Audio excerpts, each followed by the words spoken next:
We have something very important to do today, friends. Today we're going to answer one of the most important unanswered questions in children's literature.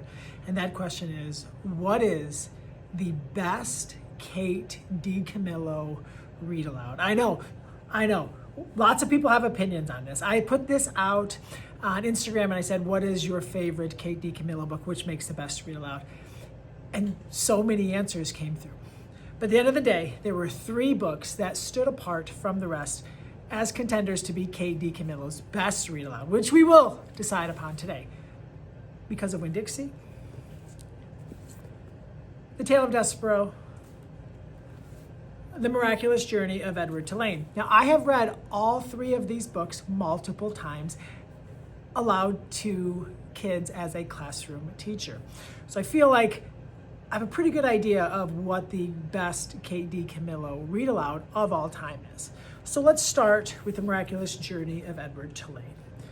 Just an unforgettable book, right? So many 3rd, 4th grade teachers read this book. The kids can't get enough of it. And by the end, the ending of this book is completely a grand slam. One of the best endings in a read aloud that you will ever experience. The minds of the children are blown. And I actually feel like that read aloud end to this book is something that kids will remember forever. They will never forget what it's like to experience the ending of The Miraculous Journey of Edward Tulane when reading it with their classmates. Okay, Because of Winn-Dixie by Kate DiCamillo. Her first book, her debut book, won a Newbery Honor. Opal, Winn-Dixie, The Preacher, Bald-Headed Babies. So many amazing characters. My favorite part to read aloud in this book is easily the scene where they're having the party and Winn-Dixie runs off in the storm during the storm and they can't find her. And Opal and the Preacher, they go searching and searching. It's pouring. They're miserable. They're stressed. And the Preacher decides that it's time to call it quits for the day. And they can't look anymore. Opal, and Opal goes off on her dad. And so much that's been welling inside of her with her mom having left, and her resentment towards that, and her dad not telling her enough about the mother.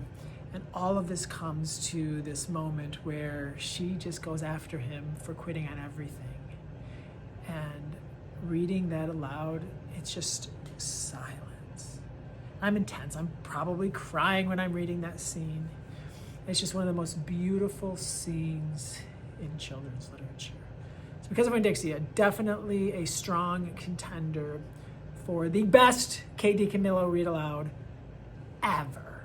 Ever. And then finally, we have The Tale of Despereaux, the first of her 2 John Newbery Medal winning books.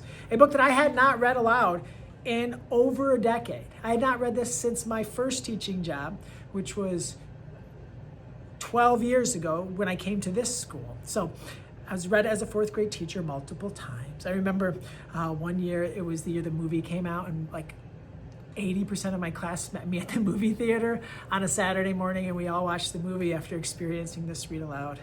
And this is just a timeless book, right? This is a book that would have been read aloud if it was written in the 50s, all the way through now. It'll probably be a book that's read aloud for as long as we have schools and as long as we continue to share stories in a classroom with read aloud. It's just the whole light versus dark. You have the multiple storylines, this beautiful tale, these unforgettable characters, the heroic feats of this tiny mouse and his just desire to help Princess P. Holy smokes. There's so many lines that you can pull out and you can just talk about. And just the kids are just deep thinkers and they just can't get enough of this beautiful, beautiful story.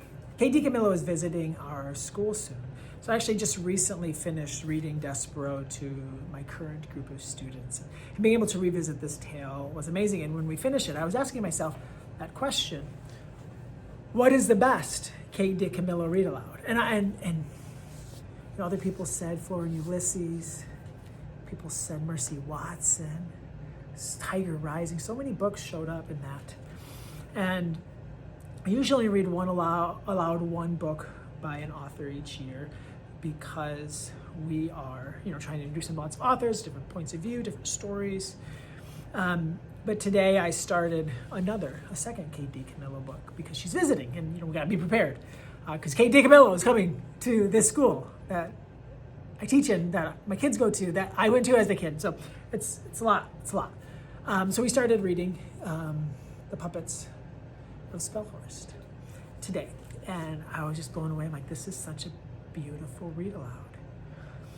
And the conclusion that I've come to is that the best Kate DiCamillo read aloud is the Kate DiCamillo book that you're currently reading aloud. Or it's a Kate DiCamillo book that your third grade teacher read aloud to you. Or it's a Kate DiCamillo book that your mom or your grandma or your aunt or your uncle or a friend read aloud to you. The best Kate DiCamillo read aloud is the one that you had read aloud to you. So I guess it's the next one, or the current one, or the one that you experienced and that you'll never forget. So thank you for continuing to share great stories with kids. Thank you for sharing Kate's book and all of the other amazing creators that we are so blessed and have just such an honor and a privilege to be able to share with the kids that we serve. Continue to read aloud. Continue to read the best Kate DiCamillo books that you can find. Happy reading, everyone.